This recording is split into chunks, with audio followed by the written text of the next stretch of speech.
नरेंद्र मोदी के प्रधानमंत्री के रूप में 12 वर्ष के कार्यकाल पूरे हुए हैं। उन्होंने जवाहरलाल नेहरू के भी कार्यकाल से अधिक लंबे समय तक कालखंड में रहने का उन्होंने एक रिकॉर्ड बनाया है। वो रिकॉर्ड उपलब्धियों का है। लेकिन आज प्रधानमंत्री श्री नरेंद्र मोदी जी के 12 साल के कार्यकाल को हम केवल एक समारोह या उत्सव के रूप में या केवल आयोजन के रूप में नहीं कर रहे हैं। आज उत्तर प्रदेश के मुख्यमंत्री योगी आदित्यनाथ जी ने प्रधानमंत्री मोदी जी के 12 साल के कार्यकाल के पूरे होने पे उन्होंने जो उनकी प्राथमिकताएं थी नरेंद्र मोदी जी की, उनके जो देश के लिए कार्यक्रम थे, चाहे वो प्रधानमंत्री गरीब कल्याण कार्यक्रम हो, चाहे वो प्रधानमंत्री का आवास हो, चाहे वो प्राकृतिक खेती हो या स्वच्छता अभियान हो, तो आज ये 5 से 21 में जिस तरह से आज उत्तर प्रदेश के मुख्यमंत्री योगी जी की पहल पे जिले में इस गौतम बुद्ध के आज स्वच्छता अभियान के कार्यक्रम में भाग लिया, जिसमें हमारे विधायक श्री श्यामधनी राही जी, चेयरमैन गोविंद माधव जी, चेयरमैन प्रतिनिधि हमारे रवि अग्रवाल जी, या हमारे सीएमओ साहब डीसी मनरेगा जी, सभी लोग अधिकारीगण भी, जनप्रतिनिधि भी,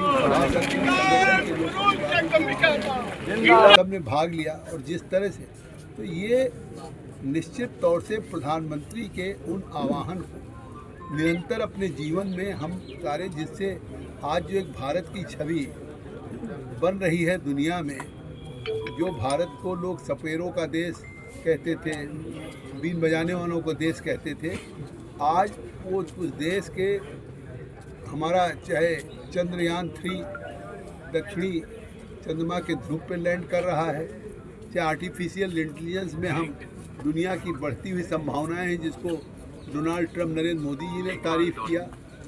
1.5 लाख करोड़ के हमने डिफेंस के उत्पादन किए हैं। 2 कॉरिडोर बनाया है। एक तमिलनाडु में डिफेंस कॉरिडोर बना, जहाँ पे रक्षा के उत्पादन में जो अभी तक हम चीज़ें बाहर से खरीदते थे, बुलेट हो, राइफल हो या तोप हो, आज हम दूसरे देशों को बेच रहे हैं। इसी तरह से झांसी में डिफेंस कॉरिडोर हो। तो ये सारी जो प्रधानमंत्री के आज परिणाम आ रहा है, और इसीलिए भारत आज दुनिया के 11वें उस वर्ल्ड लार्जेस्ट इकोनॉमी से आज 4th लार्जेस्ट इकोनॉमी बन चुकी है और तीसरी की तरफ बढ़ रहे हैं, और सबसे तेज़ी से बढ़ने वाला ग्रोथ रेट है। लेकिन आज सिद्धार्थनगर में इस स्टेडियम में प्रधानमंत्री के उस वो जो सबसे ज़्यादा उनके साथ उनके मन से जुड़ा हुआ है कि देश हमारा स्वच्छ हो, स्वच्छता अभियान में, जिससे पूरी दुनिया में एक छवि हो, जैसे हम यूरोप जाते हैं, अमेरिका जाते हैं, उसमें भाग लिया। और जिस तरह से सबने उत्साह से बड़ी संख्या में स्टेडियम में आज युवा, नौजवान, बेटियां, बेटे और हमारे सब भाग लिया, इसको लोग अपने जीवन में उतारें। यही मैं आह्वान करूंगा कि इसको अपने प्रतिदिन दिनचर्या के रूप में इसको शामिल करें। और कल 12वां अंतर्राष्ट्रीय योग दिवस है। इसी स्टेडियम में हज़ारों लोग रहेंगे। मैं अपील करता हूँ कि इसमें आएँ, नहीं तो जो जिस विकास खंड पे हो, जिस संस्था में हो, नहीं तो अपने घर पे।